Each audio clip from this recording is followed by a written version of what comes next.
सोलापूर शहर जिल्हा तसेच महाराष्ट्रामध्ये सध्या अतिवृष्टी झाल्यामुळे सोलापुरातून वाहणाऱ्या नद्यांनी रौद्र रूप धारण केलंय। यामुळे नदीकाठी असणाऱ्या गावांमध्ये शेतीमध्ये पाणी शिरून शेतकऱ्यांचं व गावकऱ्यांचं मोठं नुकसान झालंय। यामुळे एक हात मदतीचा या दृष्टिकोनानं धम्मचक्र प्रवर्तन दिनाच्या निमित्तानं निघणाऱ्या लेझिम ताफा मिरवणुकीचा खर्च टाळून पूरग्रस्त नागरिकांना व शेतकऱ्यांना चादर, टॉवेल व अन्नधान्याचे किट देऊन जीएम मागासवर्गीय बहुउद्देशीय संस्था संस्थापक बाळासाहेब वाघमारे यांच्या वतीनं शिंगोली, तरडगाव, अर्जुन सोन, इसर वस्ती या पूरग्रस्त भागातील नागरिकांना व शेतकऱ्यांना मदत करण्यात आली। यावेळी जीएम संस्थेचे संस्थापक माननीय बाळासाहेब वाघमारे, सामाजिक कार्यकर्ते अजित भाऊ बनसोडे, जीएम संस्थेचे उत्सव अध्यक्ष अजहर शेख, शिरीष सर्वगोड, सोमनाथ दावणे, कनिष्क उर्फ व्यक्ती वाघमारे, पप्पू लोंढे, रत्नदीप गायकवाड, युवराज ढेरे, डॉक्टर शुभम स्वामी फडतरे, रतन फडतरे, उपसरपंच महेश आवळे, हर्षवर्धन उर्फ मॉन्टी बाबरे, अभि क्षीरसागर, सेहवाग चलवदे, निशांत वाघमारे व जीएम पित्र परिवार उपस्थित होते।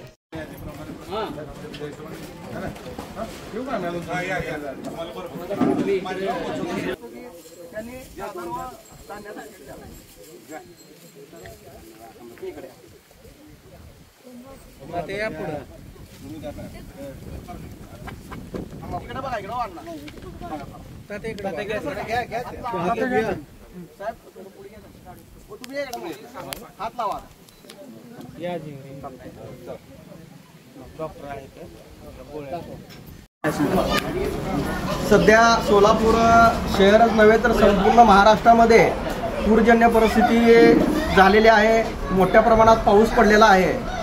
सोलापूर शहरामध्ये शिंगोली, तरडगाव, शिवणे व जो नदीकाठचे गाव आहेत त्या गावाकाठची परिस्थिती अत्यंत बिकट झालेली आहे। प्रत्येकाच्या घरामध्ये शेतामध्ये पाणी शिरल्यामुळे नागरिकांचं जनजीवन विस्कळीत झालेलं आहे। त्यांचा संसार उघड्यावर पडलेला आहे।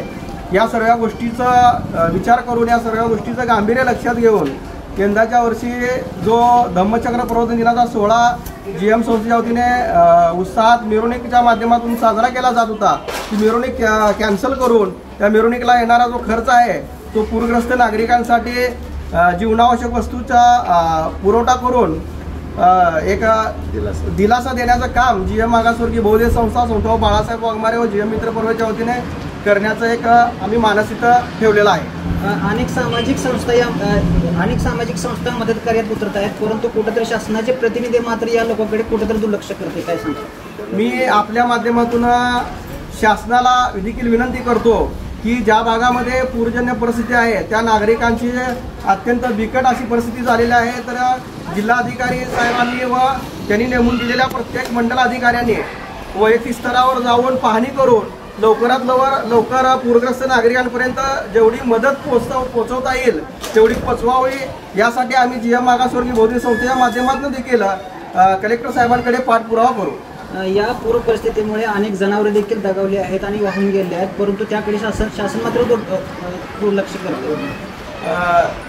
या पुरामुळे जे जनावरं दगावलेले आहेत किंवा शेतकऱ्यांचं शेतीचं नुकसान झालेलं आहे, तर मी आपल्या माध्यमातून शासनाला विनंती करतो की लवकरात लवकर ज्या ठिकाणी जनावरे दगावलेले आहेत व शेतीचं नुकसान झालेलं आहे त्या ठिकाणचे पंचनामे करून त्यांना भरीव अशी मदत सरकारच्या माध्यमातून पोचवावी व त्यांना एक नव्यानं उभं करण्याचं काम सरकारनं करावं, मी आपल्या माध्यमातून विनंती करतो।